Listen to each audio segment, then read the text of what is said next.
तुला शिकवीन चांगलाच धडा या मालिकेच्या आजच्या भागात आपण पाहणार आहोत. दारात आलेल्या जोगतिनींना आजी घरात घेऊन येतात, पण घरात येता क्षणी त्यातील एक जोगतीन म्हणते की या घरातील लक्ष्मी घराबाहेर गेली आहे, पण ती स्वतःच्या मर्जीने या घराबाहेर गेली नाही, तर तिला तुम्ही हाकलून दिली आहे आणि आता जोपर्यंत ती परत येत नाही तोपर्यंत काही ठीक होणार नाही. आणि ते ऐकून अक्षरा आणि आजी आश्चर्याने एकमेकींकडे बघू लागतात. आजी म्हणतात की अगदी खरं आहे तुमचं, माझी लेक हे घर सोडून गेली आहे, पण ती परत येण्यासाठी काही उपाय आहे का? आणि त्यावरती जोगतीन म्हणते की एक खडतर व्रत करावं लागेल, देवीची माफी मागावी लागेल, तरच या घरची लक्ष्मी परत येईल. आणि त्यानंतर ती विचारते की कोण तयार आहे हे व्रत करायला? तर दुर्गी मध्येच त्यांना विचारत असते की काय काय करायचं आहे ते सांगा तुम्ही, पण हे केल्यावर खरंच माझी ताई घरात परत येईल ना? जर ती नाही आली तर? आणि त्यावरती जोगतीन चिडून म्हणते की तू एकही शब्द बोलू नको, आधी तुझं तोंड बंद कर, सतत प्रश्न का विचारत असतेस तू? देवीवर शंका घेऊ नको. त्यामुळे दुर्गी गप्प बसते. तर ती जोगतीन विचारत असते की सांगा कोण करणार आहे हे व्रत?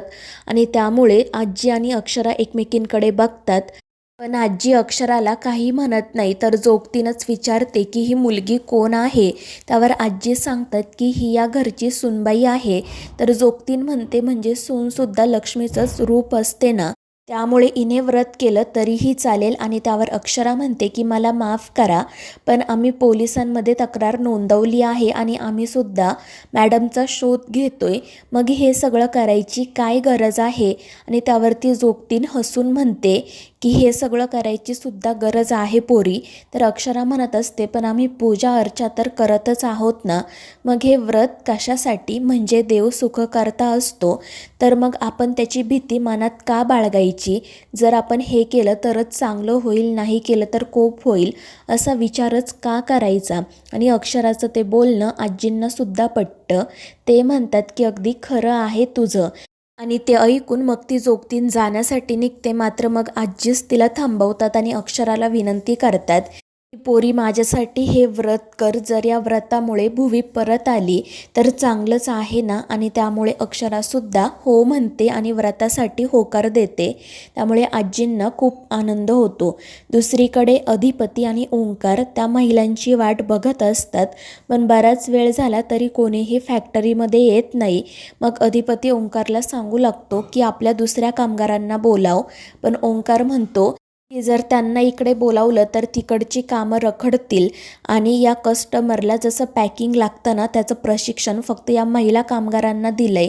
आणि ते ऐकून अधिपती काळजीत पडतो. मग तो ओंकारला म्हणतो की आपण आता एक काम करूयात, मी त्या माणसाला कॉल करून सांगतो की थोडा उशीर होईल, आता आपणच कामाला सुरुवात करू. आणि मग अधिपतीच पॅकेजिंगला सुरुवात करतो. दुसरीकडे अक्षरा देवीची पूजा करते, देवीला भंडारा वाहते आणि मग त्यानंतर ती जोगतीन तिला सांगते की आता आपण आरतीला सुरुवात करू. दुसरीकडे आजी चारुहास सरांना हा सगळा प्रकार सांगतात आणि अक्षरा भुवनेश्वरी परत यावी म्हणून व्रत करत आहे हे ऐकून चारुहास सरांना आश्चर्य वाटतं. ते म्हणतात की मला माहिती आहे भुवनेश्वरीने परत यावं अशी अक्षराची इच्छा आहे, पण त्यासाठी ती हे सगळं करेल असं वाटलं नव्हतं. तर आजी म्हणतात की ती हे सगळं काही माझ्या सांगण्यावरून करते, खरंच आपल्या सुनबाईचं मन खूप मोठं आहे. आणि त्यावर चारुहास सरसुद्धा हो म्हणतात. दुसरीकडे देवीची पूजा झाल्यानंतर ती जोगतीन अक्षराला सांगत असते की आता आरती करूयात आणि आरती झाल्यावर तुला हा भंडारा उधळून अनवाणी पायाने प्रदक्षिणा मारायची आहे. आणि त्यावर अक्षरा देखील हो म्हणते. तितक्यात चंची त्या ठिकाणी येते. ती दुर्गीला काय चालले ते विचारते. दुर्गी तिला सगळं काही सांगते. तर चंची घाबरून म्हणते की अगं मम्मी, मग तू अशी इथे उभी का? हे सगळं थांबव, नाही तर ती मावशी घरात परत येईल. पण दुर्गी तिला गप्प बसायला सांगते. आणि मग त्यानंतर आरतीला सुरुवात होणार असते. तर आजी म्हणतात की आपण थोडा वेळ थांबूयात, मोठे मालक येत आहेत. मात्र दुर्गी आणि चंची मध्येच म्हणतात की ते कशाला येतील, त्यांनीच तर ताईला बाहेर काढलंय ना. पण तितक्यात चारुहास सर त्या ठिकाणी येतात आणि मग आरतीला सुरुवात होते. दुसरीकडे अधिपती आणि ओंकार काम करत असतानाच त्या महिला कामगार मोर्चा घेऊन त्या ठिकाणी येतात आणि घोषणाबाजी करू लागतात. त्यामुळे अधिपती त्यांना विचारतो की हे काय चाललंय तुमचं, पण त्या काही गप्प बसत नाही, त्या फक्त घोषणा देत असतात. तर दुसरीकडे आरती झाल्यावर ती जोगतीन, अक्षरा, आजी, दुर्गी, चंची हे सगळेजण बाहेर येतात. जोगतीन अक्षराला सांगते की आता आरती झाली आहे, पूजा झाली आहे, पण आता तुला अनवाणी पायाने या सगळ्या झाडांभोवती भंडारा उधळत प्रदक्षिणा घालायची आहे. आणि त्यावर अक्षरासुद्धा हो म्हणते.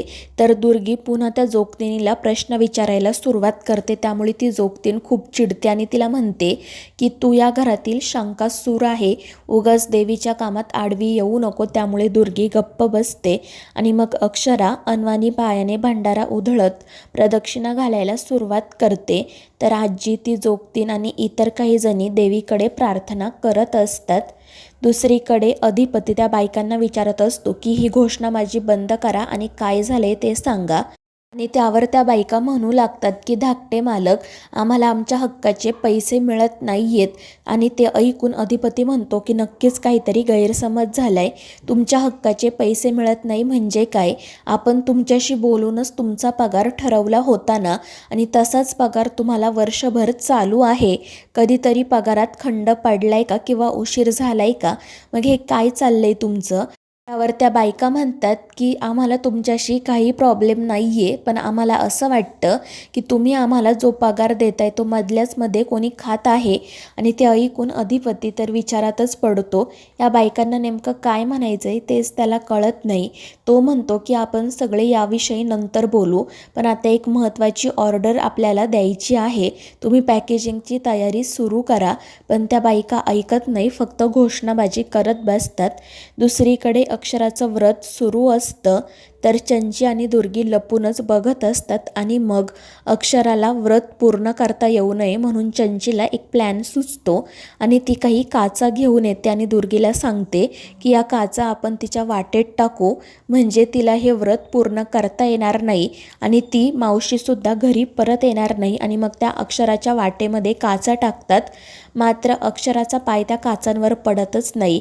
ती व्रत पूर्ण करत असते, झाडांना प्रदक्षिणा मारत असते. त्यामुळे चंची आणि दुर्गी पटकन दुसरीकडे जातात आणि तिथेही काचा टाकतात. आणि मग त्यानंतर अक्षराचा चुकून पाय त्या काचांवर पडतो आणि तिला खूप वेदना होतात. तर मित्रांनो, या मालिकेच्या पुढील भागांच्या अपडेट्ससाठी आपल्या चॅनेलला सबस्क्राईब करा.